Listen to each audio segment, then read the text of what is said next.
It's June 20th, 2018 here in Leland, North Carolina. This year I am growing 30 tomato plants, 28 of which I grew from seed, 9 different varieties.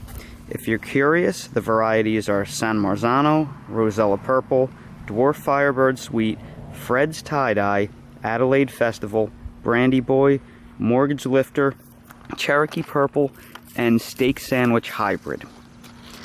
Of those 30 plants, the 28 I grew from seed, 2 I picked up at Home Depot because I was just walking through and I saw a couple that grabbed my eye. And I want to discuss with you all why you should grow all of your tomato plants from seed without exception.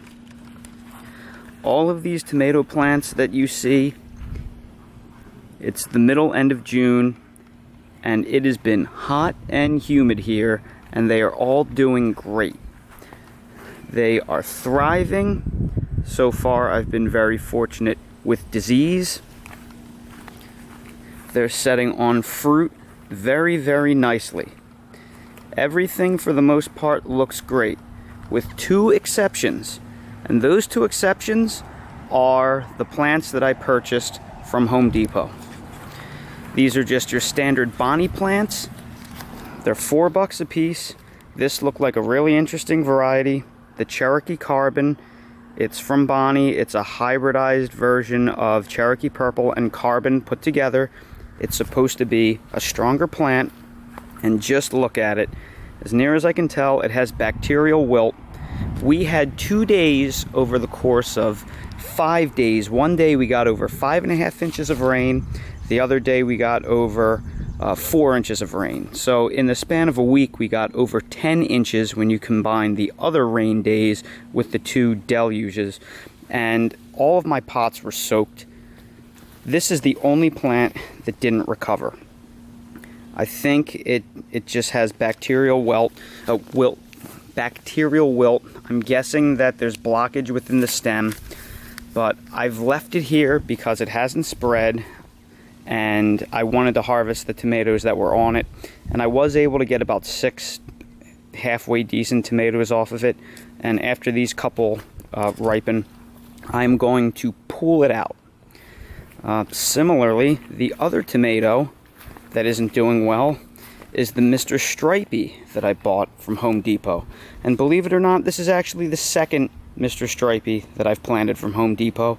The first one, I put it in the ground and it was doing okay for a few days, and it had terrible bacterial speck that took over it, and I had to rip it out and replace it with another Mr. Stripey. And this has been in the ground for 3 or 4 weeks now, and I just keep cutting it over and over and over again because it just speckles like crazy. You can see it still has some residual spot all over the leaves. This is the only plant that I've had to spray down with Daconil. I haven't used chemicals on any of my plants. I've been using just neem oil, soap, baking soda, copper, or Serenade, and everything's been fine. This I actually am trying to rescue with Daconil because I really wanted to try a Mr. Stripey. But it's not working out for me. I may just rip the whole thing out. I haven't quite decided yet. But the point I'm trying to make here, I spent $8, well $12 really, on 3 plants, whereas for all the rest of the seeds that I have, I may have spent $20, and I have literally hundreds of seeds left over. I'll be able to use those seeds for years. So buying plants is not only incredibly expensive, but these garden centers are just magnets for diseases. They are plant concentration camps. They're all right next to each other with little airflow. The employees just soak them all from the leaves down in water, so they get funguses and they get bacteria, and then you bring them home with you. So you're spending a lot of money to take home foreign disease from God only knows where they're shipping in these plants from. I'm sure from very far reaches of the country. So you don't know what you're going to get.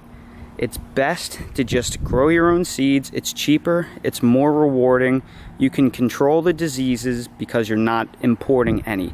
So this is the last year I'm going to be buying any tomatoes, period, unless something crazy happens and my whole crop gets wiped out from some kind of ridiculous late frost.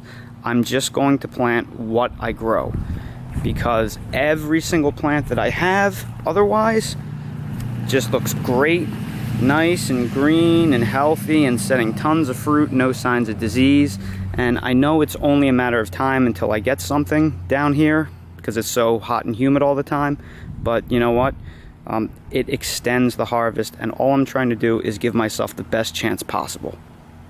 So that's what I just want to extend to you all. Save your money, save your time, and limit your disease by growing your own plants from seed.